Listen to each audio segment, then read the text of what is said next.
सांसद साक्षी महाराज ने एक बार फिर मीडिया से बात करते हुए दिया बड़ा बयान।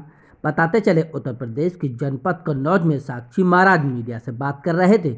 मीडिया से बात करते हुए साक्षी महाराज ने ओवैसी के यूपी में सक्रिय होने को भाजपा का मददगार बताया।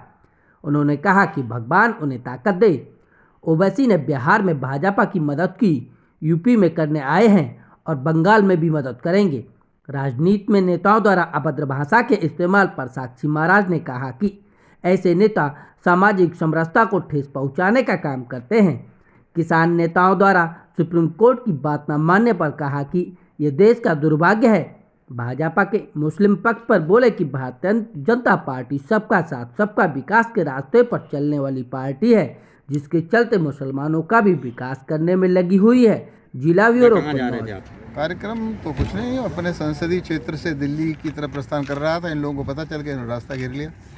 ओवैसी जी यूपी चुनाव की तैयारी में जुट गए, क्या भाजपा को फायदा होगा या नुकसान? कौन? ओवैसी जी जो आ गए हैं कल आजमगढ़ में, आज आजमगढ़ में कार्यक्रम कर रहे हैं। बड़ी मेहरबानी, उनको भगवान ताकत दे, ऊपर वाला खुदा उनका साथ दे। उन्होंने बिहार में भी हमारा सहयोग किया था, यूपी में भी करेंगे और बाद में पश्चिम बंगाल में भी करेंगे। आप नेता यूपी में स्कूल और अस्पताल देख रहे हैं और अभद्र भाषा का प्रयोग कर रहे हैं। लोकतंत्र में कितना ये सही है, कितना गलत है? अभद्र भाषा का सामाजिक जीवन में कोई स्थान नहीं होना चाहिए, और जो लोग अभद्र भाषा का प्रयोग करते हैं, मुझे लगता है कहीं न कहीं वो सामाजिक समरसता को ठेस पहुंचाने का काम करते हैं। ठीक है सर? किसान नेताओं ने सुप्रीम कोर्ट की बात मानने से इनकार कर दिया है, क्या कहना है? और सरकार का दुर्भाग्य है देश का। इस देश की रक्षा के लिए राष्ट्र की बलिवेदी पर सुभाष चंद्र बोस से लेकर के पंडित चंद्रशेखर आज़ाद, भगत सिंह, पंडित रामप्रसाद बिस्मिल, अशफाक उल्लाह, झांसी की रानी, रामगढ़ की रानी, हजारों शहीद इस राष्ट्र की रक्षा के लिए बलवेदी पर निछावर हो गए।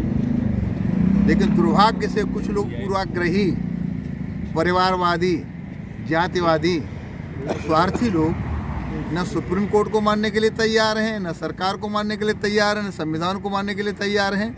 मुझे लगता है कानून को इस संदर्भ में अपना काम करना चाहिए, और जब सुप्रीम कोर्ट ने कमेटी घोषित कर दी तो आंदोलन का कोई अर्थ नहीं रह जाता है। तत्काल आंदोलन समाप्त होना चाहिए, और जो कमेटी है उस कमेटी के सामने अपना तर्क प्रस्तुत करना चाहिए। जो निर्णय है उसका सबको सम्मान करना चाहिए। मैं सुप्रीम कोर्ट के आदेश का बहुत बहुत सम्मान करता हूँ। भाजपा का टारगेट इस समय अल्पसंख्यक मुसलमानों के ऊपर ज़्यादा है।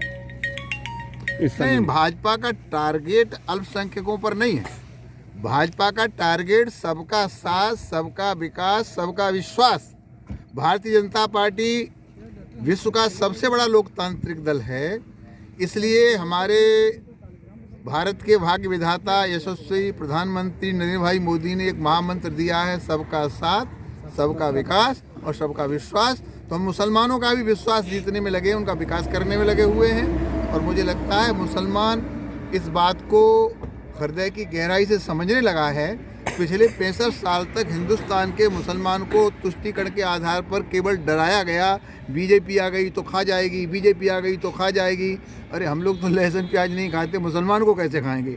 तो मुझे लगता है कि आज मुसलमान की समझ में आ गया कि वास्तव में हमारी हितैषी पार्टी भारतीय जनता पार्टी है। तो बड़ी संख्या में मुसलमान धीरे धीरे भारतीय जनता पार्टी से जुड़ रहा है। सांसद साक्षी महाराज को कल एक फॉर्च्यूनर गिफ्ट की गई, विपक्ष चुटकियां ले रहा, क्या कहना है? और चुटकियां लेने वाले चुटकियां लेंगे, देने वाले भक्त की आस्था थी, मेरे मना करने पर उसने दी है। उसी फॉर्च्यूनर से मैं दिल्ली की यात्रा कर रहा हूँ, तो क्या कर सकता हूँ।